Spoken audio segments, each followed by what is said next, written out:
Read for you by Chiquito Crasto. The White Old Maid by Nathaniel Hawthorne. The moonbeams came through two deep and narrow windows, and showed a spacious chamber, richly furnished in an antique fashion. From one lattice the shadow of the diamond panes was thrown upon the floor. The ghostly light, through the other, slept upon a bed, falling between the heavy silken curtains, and illuminating the face of a young man. But how quietly the slumberer lay! How pale his features! And how like a shroud the sheet was wound about his frame!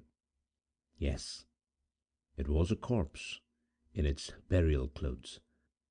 Suddenly the fixed features seemed to move with dark emotion. Strange fantasy! It was but the shadow of the fringed curtain waving betwixt the dead face and the moonlight, as the door of the chamber opened, and a girl stole softly to the bedside. Was there delusion in the moonbeams, or did her gesture and her eye betray a gleam of triumph, as she bent over the pale corpse, pale as itself, and pressed her living lips to the cold ones of the dead? As she drew back from that long kiss, her features writhed, as if a proud heart were fighting with its anguish. Again it seemed that the features of the corpse had moved responsive to her own. Still an illusion, the silken curtain had waved, a second time, betwixt the dead face and the moonlight, as another fair young girl unclosed the door and glided, ghost-like, to the bedside. There the two maidens stood, both beautiful, with the pale beauty of the dead between them. But she who had first entered was proud and stately, and the other a soft and fragile thing. "Away!" cried the lofty one. "Thou hadst him living. The dead is mine." "Thine!" returned the other, shuddering. "Well hast thou spoken. The dead is thine." The proud girl started, and stared into her face with a ghastly look.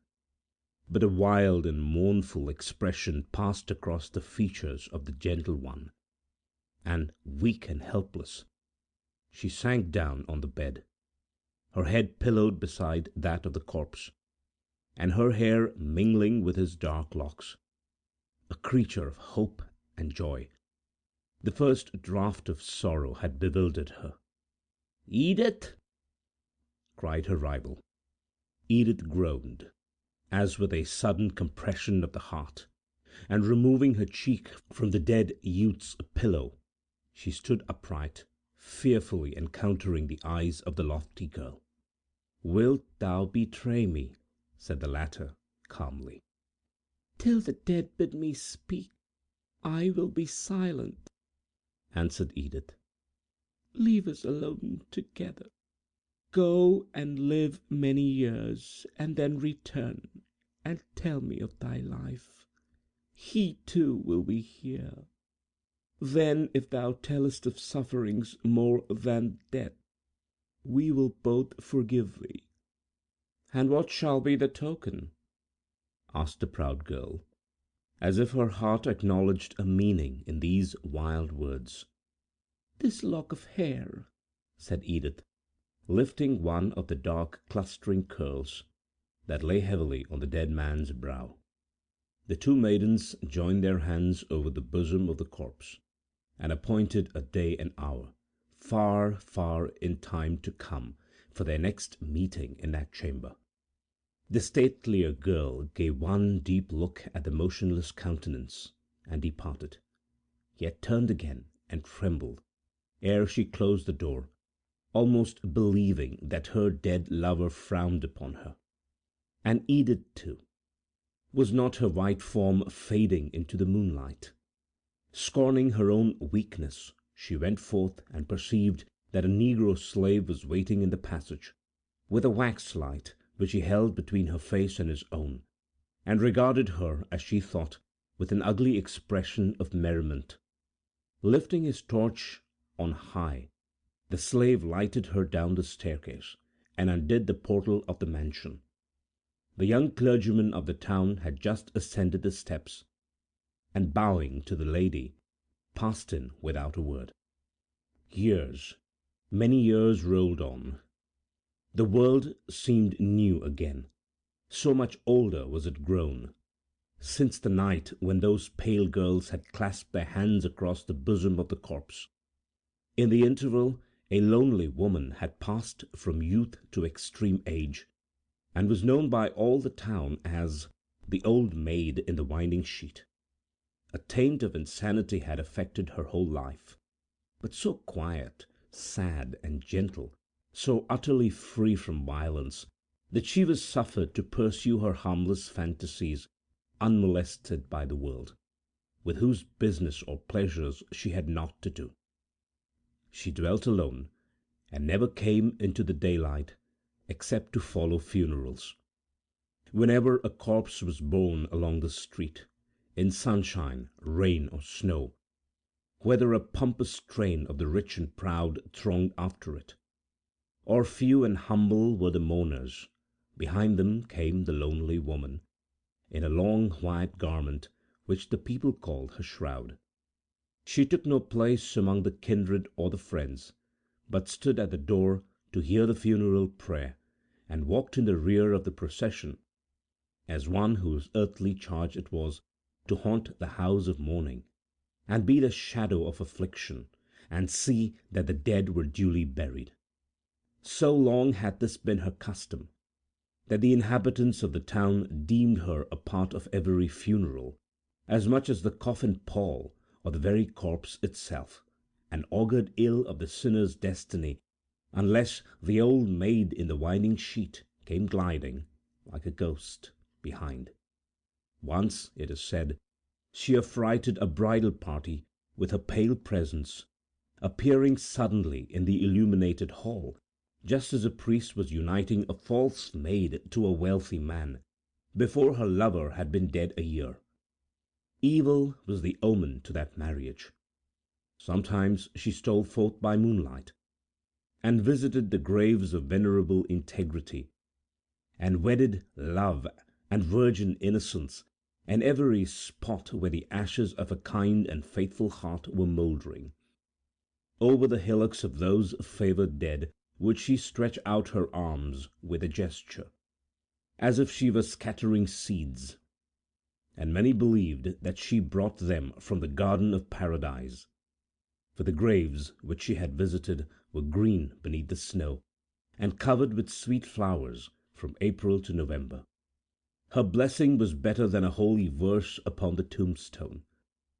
Thus wore away her long, sad, peaceful, and fantastic life, till few were so old as she, and the people of later generations wondered how the dead had ever been buried, or mourners had endured their grief without the old maid in the winding sheet. Still years went on, and still she followed funerals, and was not yet summoned to her own festival of death. One afternoon the great street of the town was all alive with business and bustle, though the sun now gilded only the upper half of the church spire, having left the housetops and loftiest trees in shadow. The scene was cheerful and animated, in spite of the sombre shade between the high brick buildings. Here were pompous merchants, in white wigs and laced velvet, the bronzed faces of sea captains, the foreign garb and air of Spanish Creoles, and the disdainful port of natives of old England, all contrasted with the rough aspect of one or two hack settlers negotiating sales of timber from forests where axe had never sounded. Sometimes a lady passed, swelling roundly in an embroidered petticoat, balancing her steps in high-heeled shoes, and curtsying, with lofty grace, to the punctilious obeisances of the gentlemen. The life of the town seemed to have its very centre not far from an old mansion that stood somewhat back from the pavement, surrounded by neglected grass, with a strange air of loneliness, rather deepened than dispelled by the throng so near it.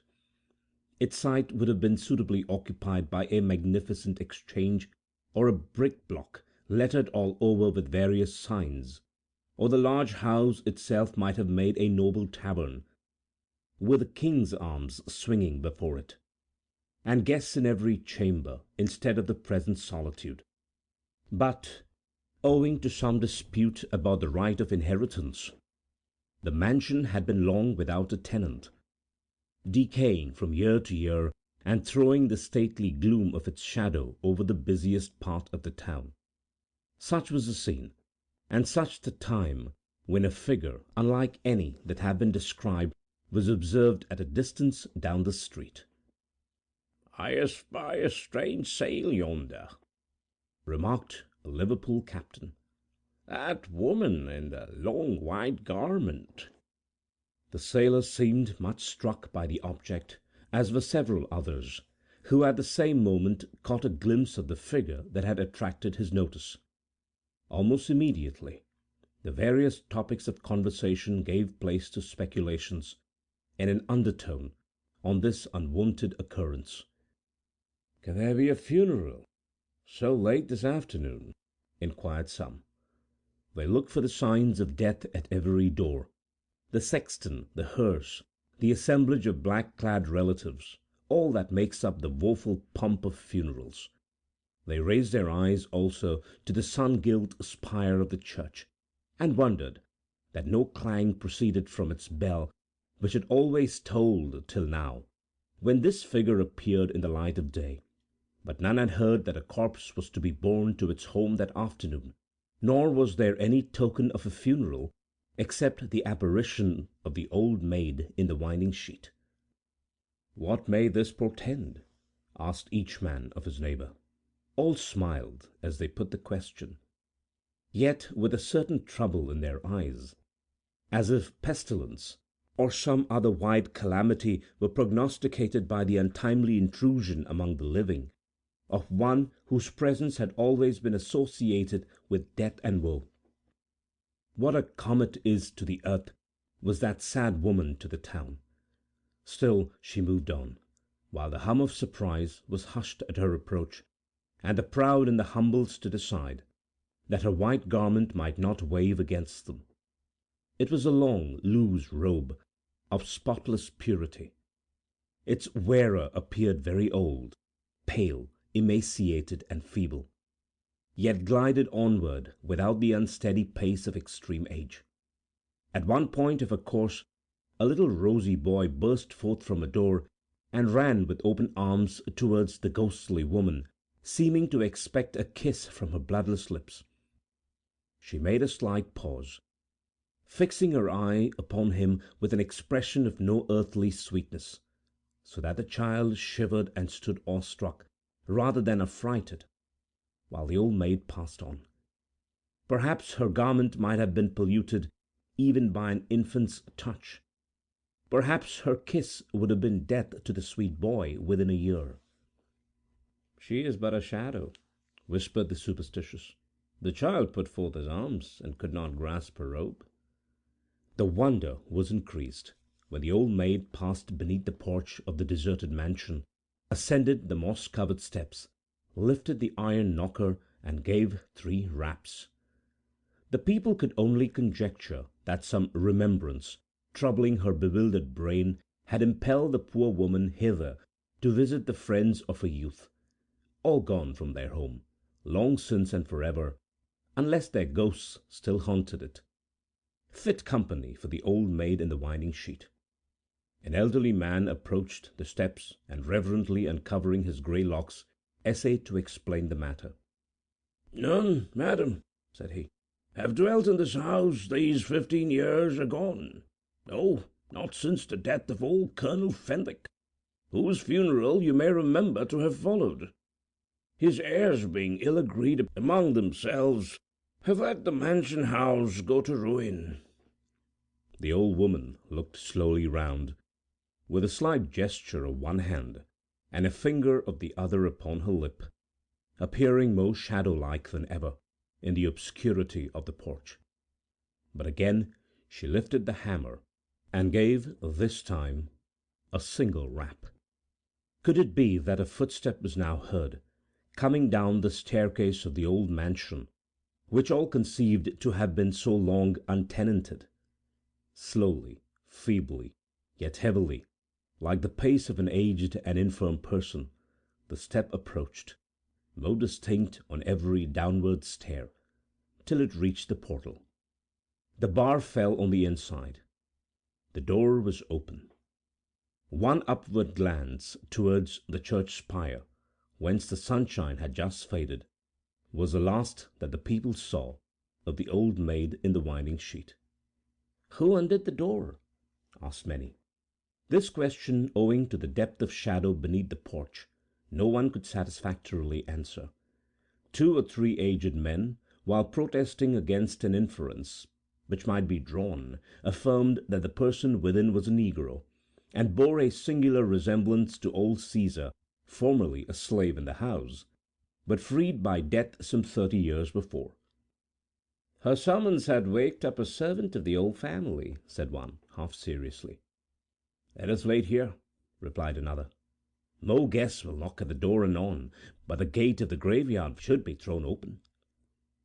Twilight had overspread the town before the crowd began to separate, or the comments on this incident were exhausted. One after another was wending his way homeward, when a coach, no common spectacle in those days, drove slowly into the street. It was an old-fashioned equipage, hanging close to the ground, with arms on the panels, a footman behind, and a grave, corpulent coachman seated high in front, the whole giving an idea of solemn state and dignity. There was something awful in the heavy rumbling of the wheels. The coach rolled down the street, till, coming to the gateway of the deserted mansion, it drew up, and the footman sprang to the ground. "Whose grand coach is this?" asked a very inquisitive body.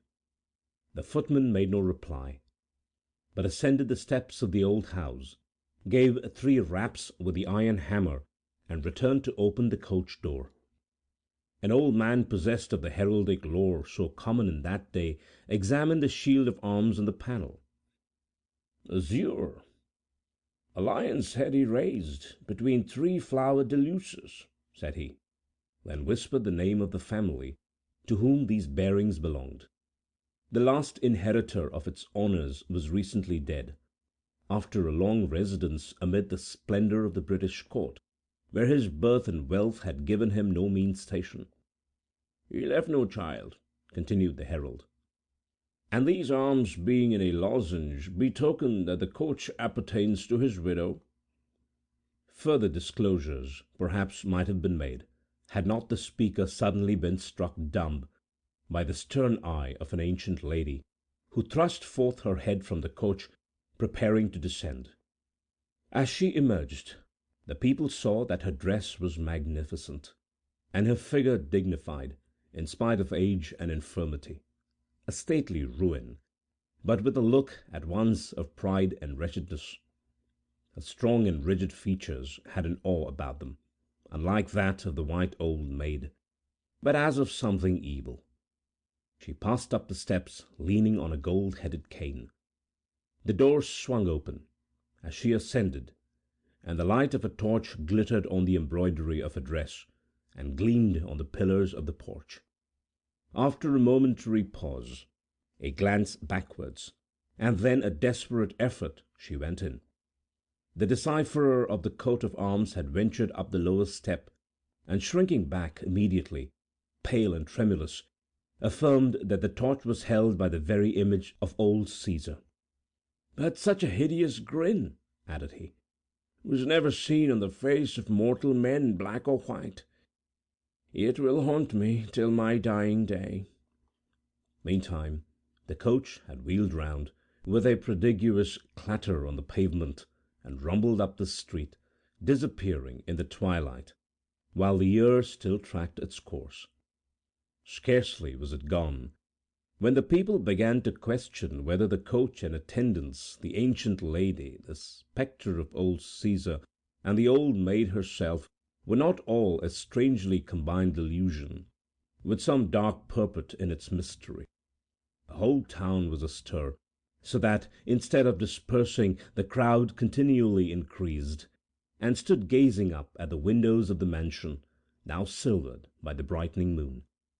The elders, glad to indulge the narrative propensity of age, told of the long-faded splendor of the family, the entertainments they had given, and the guests, the greatest of the land, and even titled and noble ones from abroad, who had passed beneath that portal. These graphic reminiscences seemed to call up the ghosts of those to whom they referred. So strong was the impression on some of the more imaginative hearers, that two or three were seized with trembling fits, at one and the same moment, protesting that they had distinctly heard three other raps of the iron knocker. "Impossible!" exclaimed others. "See, the moon shines beneath the porch and shows every part of it. Except in the narrow shade of that pillar, there is no one there." "Did not the door open?" whispered one of these fanciful persons. "Didst thou see it too?" said his companion, in a startled tone. But the general sentiment was opposed to the idea that a third visitant had made application at the door of the deserted house. A few, however, adhered to this new marvel, and even declared that a red gleam like that of a torch had shone through the great front window, as if the negro were lighting a guest up the staircase. This too was pronounced a mere fantasy. But at once the whole multitude started, and each man beheld his own terror painted in the faces of all the rest. "What an awful thing is this!" cried they. A shriek, too fearfully distinct for doubt, had been heard within the mansion, breaking forth suddenly, and succeeded by a deep stillness, as if a heart had burst in giving it utterance. The people knew not whether to fly from the very sight of the house, or to rush trembling in and search out the strange mystery. Amid their confusion and affright, they were somewhat reassured by the appearance of their clergyman, a venerable patriarch and equally a saint, who had taught them and their fathers the way to heaven for more than the space of an ordinary lifetime. He was a reverend figure, with long white hair upon his shoulders, a white beard upon his breast, and a back so bent over his staff that he seemed to be looking downward continually, as if to choose a proper grave for his weary frame. It was some time before the good old man, being deaf and of impaired intellect, could be made to comprehend such portions of the affair as were comprehensible at all. But, when possessed of the facts, his energies assumed unexpected vigour. "Verily," said the old gentleman, "it will be fitting that I enter the mansion house of the worthy Colonel Fenwick, lest any harm should have befallen that true Christian woman, whom ye call the old maid in the winding sheet." Behold, then, the venerable clergyman ascended the steps of the mansion with a torch-bearer behind him. It was the elderly man who had spoken to the old maid, and the same who had afterwards explained the shield of arms and recognized the features of the negro. Like their predecessors, they gave 3 raps with the iron hammer. "Old Caesar cometh not," observed the priest. "Well, I wot, he no longer doth service in this mansion." "Assuredly, then it was something worse, in old Caesar's likeness," said another adventurer. "Be it as God wills," answered the clergyman. "See, my strength, though it be much decayed, hath sufficed to open this heavy door. Let us enter, and pass up the staircase."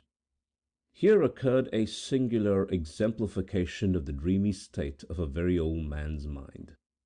As they ascended the wide flight of stairs, the aged clergyman appeared to move with caution, occasionally standing aside, and oftener bending his head, as it were in salutation, thus practising all the gestures of one who makes his way through a throng.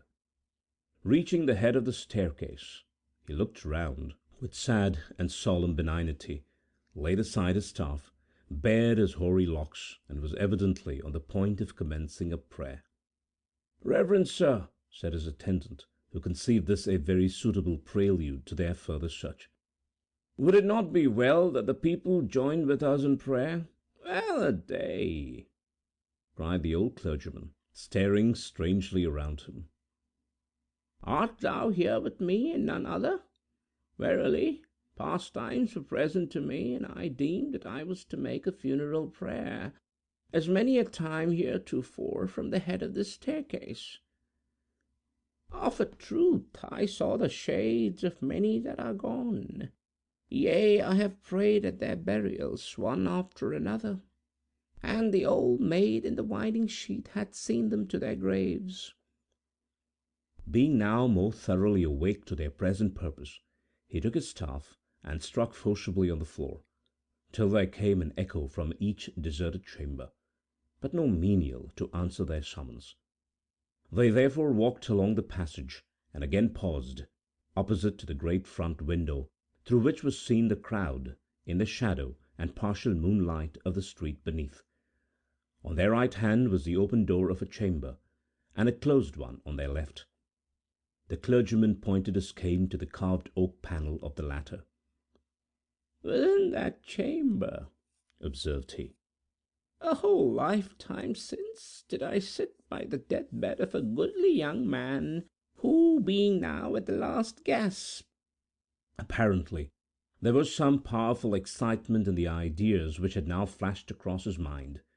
He snatched the torch from his companion's hand, and threw open the door with such sudden violence that the flame was extinguished, leaving them no other light than the moonbeams which fell through two windows into the spacious chamber.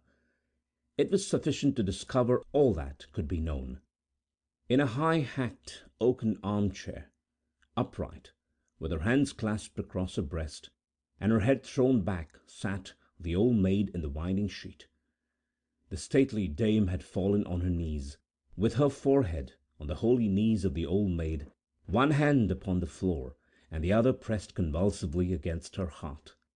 It clutched a lock of hair, once sable, now discolored with a greenish mold. As the priest and layman advanced into the chamber, the old maid's features assumed such a resemblance of shifting expression that they trusted to hear the whole mystery explained by a single word. But it was only the shadow of a tattered curtain, waving betwixt the dead face and the moonlight. "Both dead," said the venerable man. "Then who shall divulge the secret? Methinks it glimmers to and fro in my mind like the light and shadow across the old maid's face, and now is gone." End of The White Old Maid by Nathaniel Hawthorne. Read for you by Chiquito Crasto, Birmingham, Alabama.